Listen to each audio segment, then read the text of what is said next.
HOA Karen treated my ranch like a shortcut. Until Grandpa turned the road into a trap. The sound hit first, sharp, grinding gravel under tires like someone dragging metal across bone. And just like that, the trouble started again. It was 6:12 a.m. on a cold Wyoming morning, and I was standing on my ranch porch, coffee steaming in my hand, watching a white Lexus cruise straight across my property like it was a public highway. No hesitation. No shame. No permission. Same car. Same woman. Same HOA badge on her jacket. Karen McMillan. The self-appointed queen of the Rolling Pines HOA, a subdivision built just east of our ranch line. Before the development came in, our place was quiet open fields, livestock, and dirt roads that belonged to us. But the moment the HOA arrived, Karen decided that our private maintenance road was now her community shortcut to save 6 minutes off her morning commute. We told her no. County maps told her no. The posted signs told her no. She didn't care. And that morning, seeing her glide through like my land was a parking lot, I felt that same familiar heat rise in my chest. Behind me, the screen door creaked. Grandpa stepped out. 84 years old. One bad hip. One sharper mind than anyone I've met. He looked at the Lexus disappearing behind the barn and muttered. She's back. Entitled, persistent, and stupid, deadliest combination. I exhaled. I talked to the sheriff twice. They said they'd warn her. Again. Grandpa smirked. Warnings don't work on that type. They need lessons. I didn't know what he meant yet, but his tone chilled the back of my neck. Before we could discuss it, the growling crunch of tires returned. Another SUV.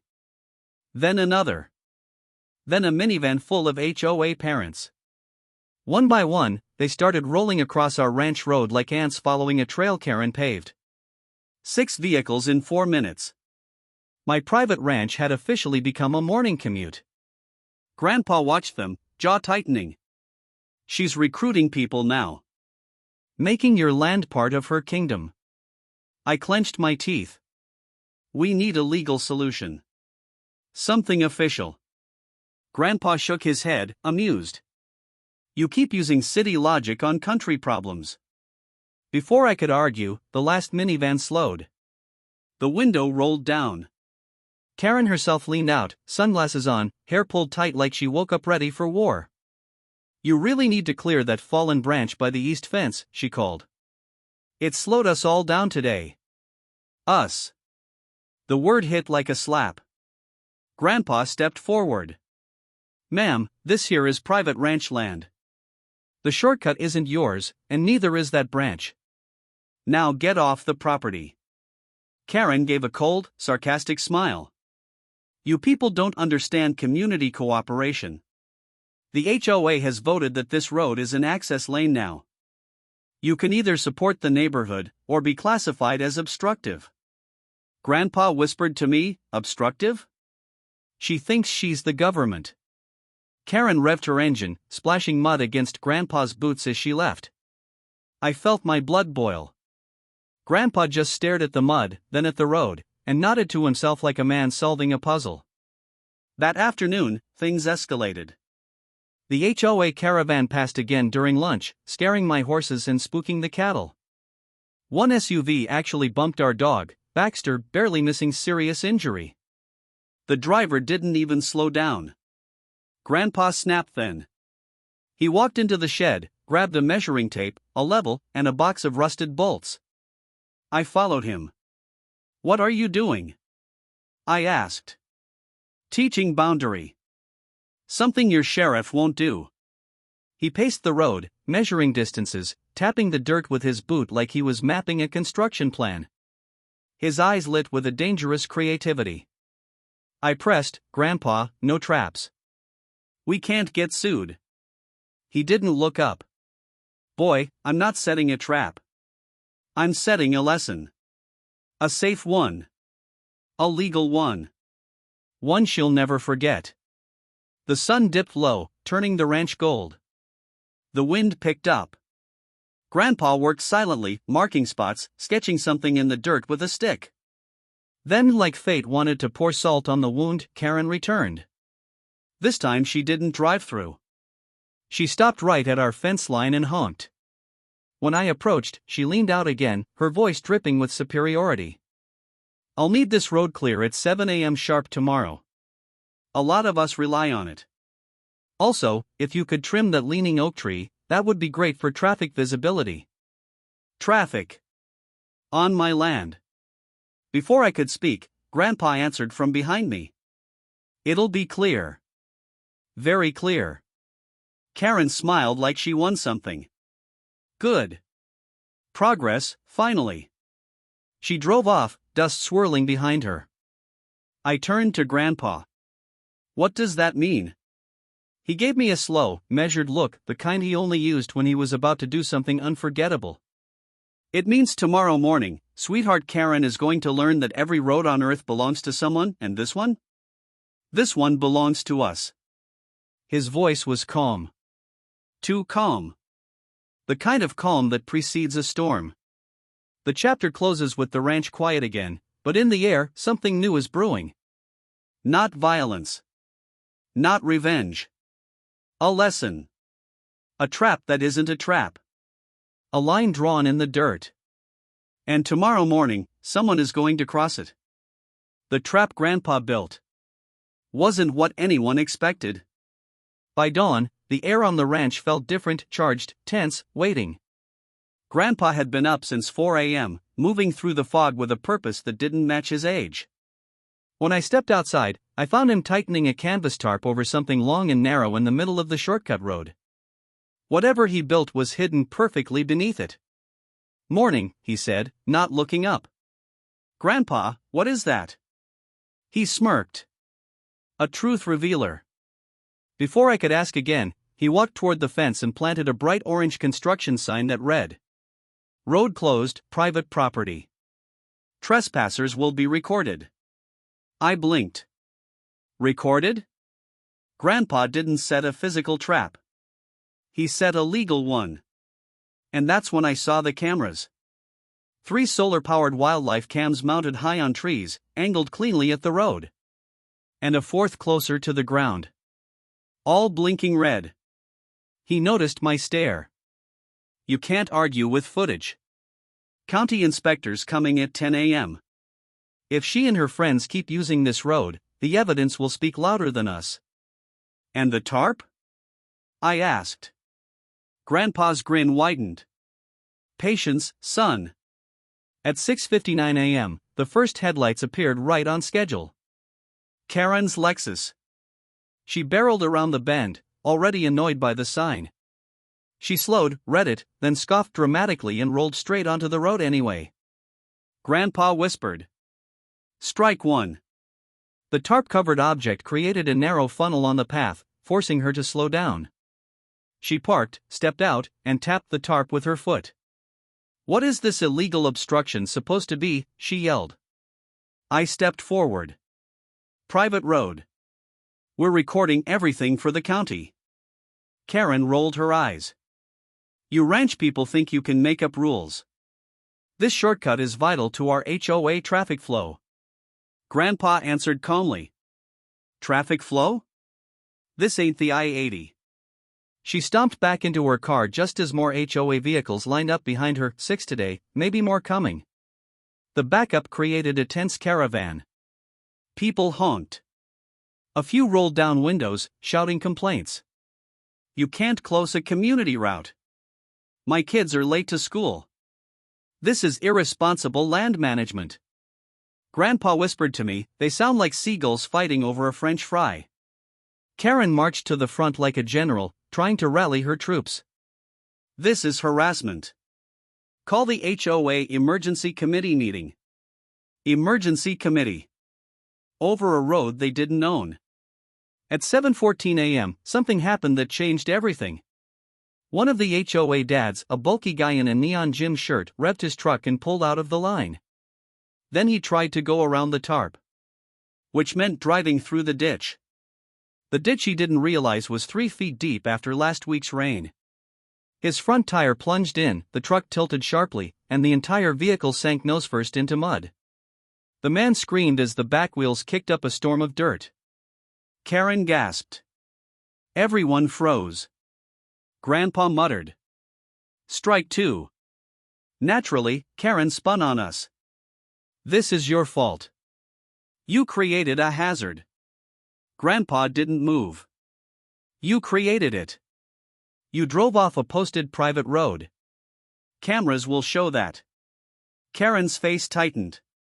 She knew he was right. But she wasn't done. Not even close. By 9:46 a.m., the county inspector arrived, a middle-aged woman named Officer Jensen, clipboard in hand, expression neutral. Karen rushed to her like a child dragging a teacher toward a playground bully. "Officer, thank God. This ranch family is illegally blocking an HOA route. A man's truck is stuck because of their sabotage. They are refusing shared road obligations." Officer Jensen raised a hand. "Ma'am, there is no HOA route here. This is private ranch land. Fully recorded as such for 83 years. Karen blinked hard. Officer Jensen turned to Grandpa. "Sir, I got your call. You said you had evidence?" Grandpa nodded and played the wildlife cam feed from his tablet. The inspector's face didn't move, but her eyes sharpened. Video after video showed the same pattern. HOA members ignoring signs. Cutting across posted land. Speeding through livestock areas. Nearly hitting animals.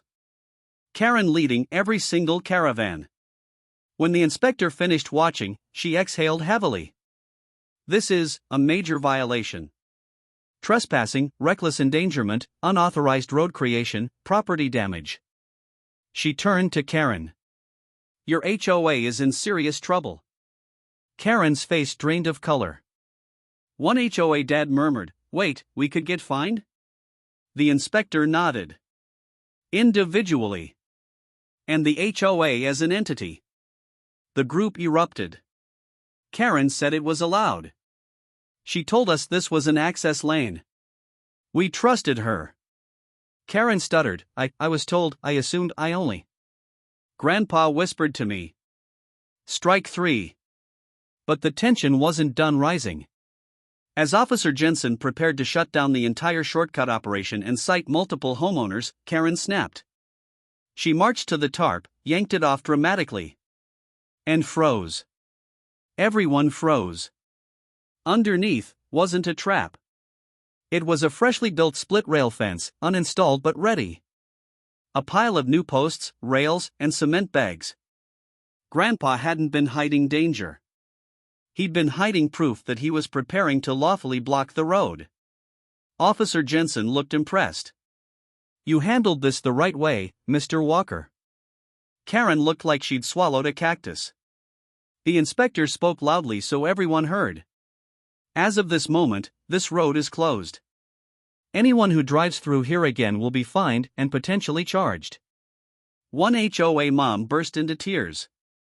The gym-shirt dad stared at his ruined truck. The rest whispered angrily, turning on Karen. The crowd began to fracture. But Grandpa wasn't watching them. He was staring at Karen, specifically, how she kept glancing toward the far tree line, like checking for someone. When the crowd thinned, Grandpa leaned close to me. "You notice that?" "What?" She kept signaling. "Someone else is involved. Someone above her. And they're not happy this shortcut is shut." A chill went through me. The conspiracy wasn't shrinking. It was widening. And tomorrow, we'd see just how far it went. The HOA meeting was supposed to end the conflict. Instead, it exposed the enemy. The Rolling Pines Community Center looked harmless enough: brick walls, a flagpole, a trimmed lawn. But the moment Grandpa and I walked through the glass doors, the room buzzed like a hornet nest. The emergency HOA meeting was packed. Nervous families, grumbling dads, stroller-pushing moms, retirees with clipboards, everyone squeezed into rows of folding chairs. A projector screen glowed at the front. And in the center of it all, Karen. Perfectly composed. Perfectly rehearsed. Perfectly ready to spin the story. She stood behind a long table with 3 other board members, faces tight, eyes darting. They looked less like community leaders and more like accomplices trying to get their lies straight. Grandpa whispered, "This is where the snakes shed skin." I leaned close. "Be careful. They're desperate." He gave a dry laugh. "Good. Desperation makes people honest." We sat in the second row. People stared at us, some angry, some embarrassed, many confused. The gym-shirt dad with the drown truck wouldn't even look at us. At 7:02 p.m., Karen tapped the microphone. "Thank you all for coming. Tonight's meeting is about misinformation and fear being spread by the Walker Ranch regarding land rights adjacent to Rolling Pines." Grandpa muttered, "Well, she came out swinging." Karen clicked the projector remote. A map of the HOA development appeared, except the ranch boundary line was mysteriously shifted, making our road appear partially inside HOA jurisdiction. A forged map. She really thought she could bluff the entire room. "See," she continued, "this access route has historically served as a shared lane. The walkers are attempting to block community movement without proper legal authority." Someone from the back yelled. "But the inspector said." Karen cut him off sharply. "The inspector reviewed limited evidence under pressure. Tonight, we will present the full truth." Grandpa leaned over to me. "Pressure? That woman doesn't bend for a hurricane." Before Karen could continue her theatrics, the back doors opened. Officer Jensen walked in. Silence rippled through the room. She wasn't invited. She wasn't expected. And by the way Karen's face twitched, she definitely wasn't wanted. Jensen held up a folder. "I heard you were discussing my findings. I'm here to clarify them." Karen froze. The room shifted. Power changed direction. Jensen walked straight to the front, dropped her folder on the table, and turned to the crowd. Everything the walkers documented was accurate. The wildlife cameras recorded multiple incidents of trespassing, led primarily by the HOA president. Gasps. Whispers. A few people muttered, "I knew it." Karen lifted her chin. "I challenge the validity of that footage." Jensen slapped a USB onto the table. "Then let's play it." The other board members looked sick. Karen hesitated. Too long. Too obvious. Finally, she clicked the projector. The footage played. Video after video. Her Lexus cutting across our ranch. Her directing SUVs like a traffic cop. Her laughing after spooking livestock. Her ignoring signs. Her claiming the road belongs to the HOA now. People looked horrified. One mom turned to her husband. "She lied to us." Someone else hissed. "We could have been sued because of her." The room cracked like glass under pressure. Karen slammed the remote on the table. "This footage is taken out of context." Grandpa stood. He didn't yell. He didn't posture. He just spoke calm, sharp truth. "Context is simple. This is our land. Always has been. You used it without right. You endangered our animals, our workers, and our property. You tried to bully us with fake rules and bad manners. And you told these people whatever lies kept your shortcut open." The room fell dead silent. Karen glared at him. "You don't understand. We needed that road. Without it, traffic backs up for blocks. Our master planner approved that route." Grandpa's eyes narrowed. "Master planner?" The board members stiffened. Karen realized too late that she'd said something she wasn't supposed to. Officer Jensen stepped forward. "What master planner?" Karen swallowed. I meant the development architect." "No you didn't," Jensen replied. Karen looked around, cornered, sweating now. That's when the rear door opened again. A tall, gray-haired man in a suit walked in like he owned the building. The room recognized him. Victor Hale. The HOA founder. Major land investor. A man who didn't attend small meetings. Why was he here? Karen exhaled with relief. There, see? This is the man who authorized the route. Victor adjusted his tie, stepped to the front, and scanned the audience with cold, polished confidence. Then he spoke. Ladies and gentlemen. I never authorized any such road. Gasps cracked through the room. Karen's jaw dropped. What are you saying? You told me. Victor cut her off. I told you to look for additional emergency exits. Not to seize a private ranch, forge property lines, or create liability for this community. She started shaking. I was trying to help, I was trying to make the neighborhood more efficient. Victor's voice sharpened. You have endangered this HOA. The crowd erupted. So you're firing her? Who replaces her? She can't run anything after this. She lied to all of us. Karen backed toward the wall, breathing too fast, cornered by her own neighbors. But Grandpa watched Victor Hale carefully. His stillness told me something was wrong. Very wrong. Victor spoke again, loudly, smoothly. To repair community trust, I propose a new development expansion, one that connects our neighborhood directly to the highway, bypassing the ranch entirely. Cheers. Applause. Desperate relief. Grandpa whispered. There it is. There what? I asked. The real plan. They don't want a shortcut. They want our land. They always have. The applause died when Victor continued. Which means, to proceed cleanly, the county must re-evaluate all bordering properties for underutilized land use and possible acquisition. My stomach dropped. He wasn't protecting us. He was setting up a land grab. Karen wasn't the mastermind. She was the puppet. And Victor Hale, the quiet man with the expensive suit and colder smile, was the puppeteer. Grandpa whispered. We're not dealing with a Karen anymore. He looked at Victor like a man recognizing a familiar enemy. We're dealing with a shark. The shortcut war ended. But the enemy didn't.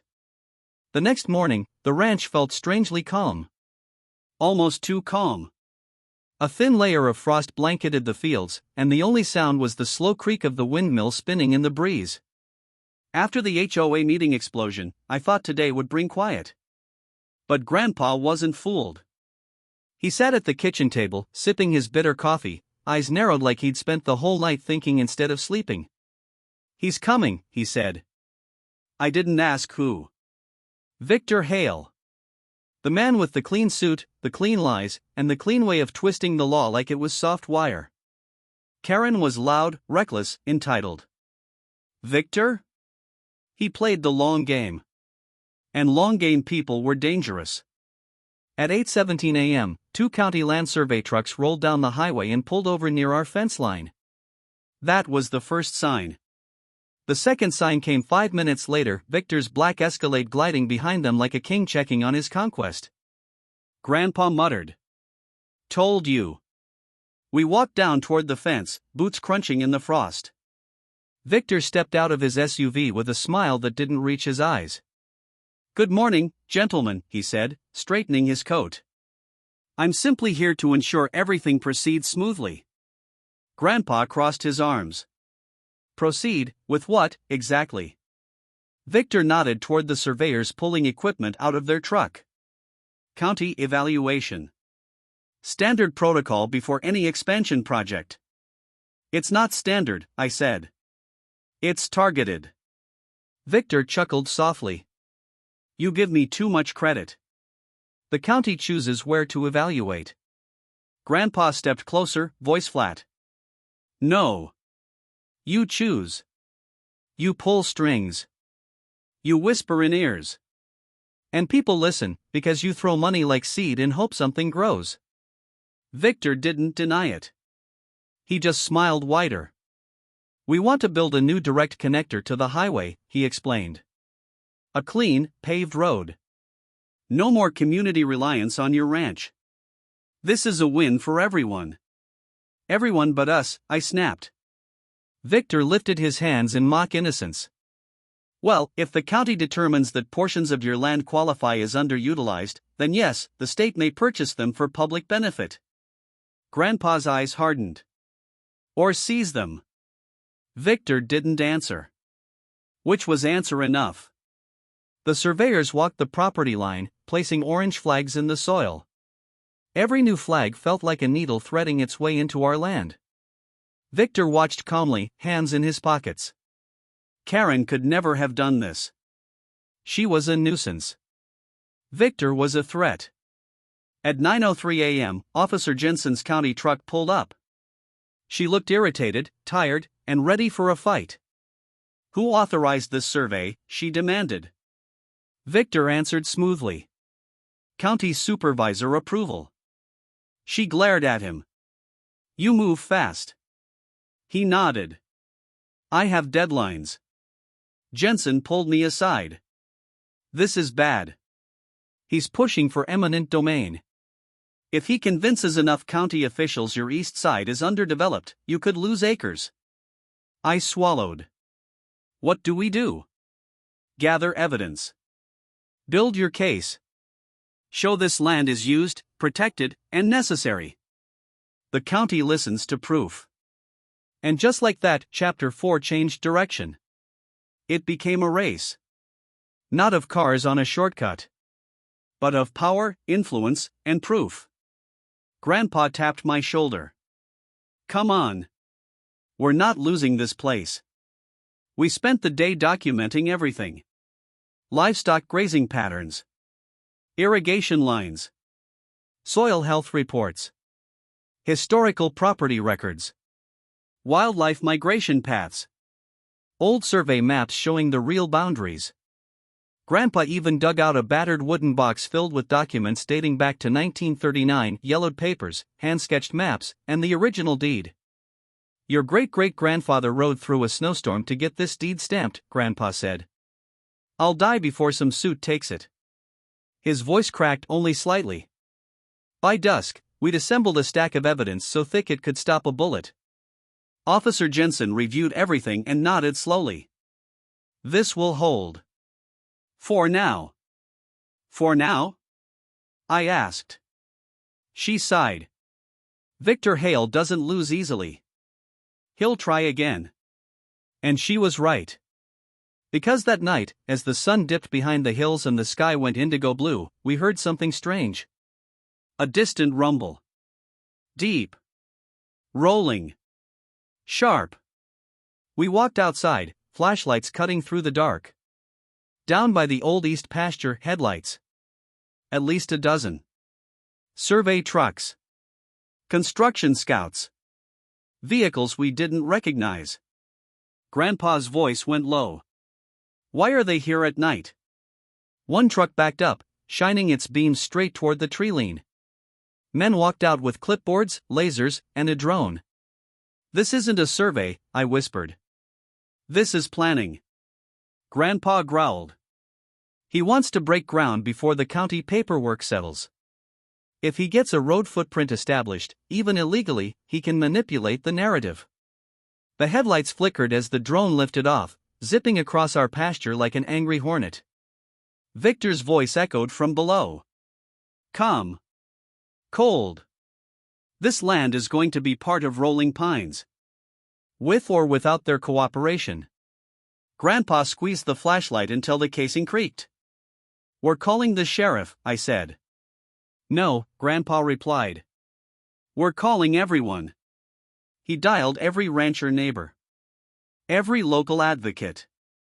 Every old-timer who hated developers more than rattlesnakes. Within 30 minutes, trucks rolled down our driveway. Headlights lined our hill like a defensive wall of steel. Men and women stepped out, farmers, ranchers, retired veterans, horse trainers, cattle drivers. People who knew what this land meant. People who wouldn't let it be stolen. Victor's crew froze when they saw us. Grandpa stepped forward. This ends tonight. Victor didn't back down. But he didn't push forward either. He stared at the wall of ranchers, people he couldn't intimidate, bribe, or trick. Then he gave a small, calculated smile. This isn't over. The county will hear from me. Grandpa replied. They'll hear from all of us. Victor's trucks left slowly retreating, but not defeated. The night grew quiet again. The ranch safe. For now. As the last headlights vanished over the hill, Grandpa looked at me. You think Karen was the problem? He asked. I shook my head. No. She was the spark. Grandpa stared into the darkness. But Victor Hale, he's the fire. And somewhere beyond the hills, I swear I saw headlights pause for a moment. Watching. Waiting. A reminder. The enemy didn't disappear. He was planning his next move. And the shortcut war was only the beginning.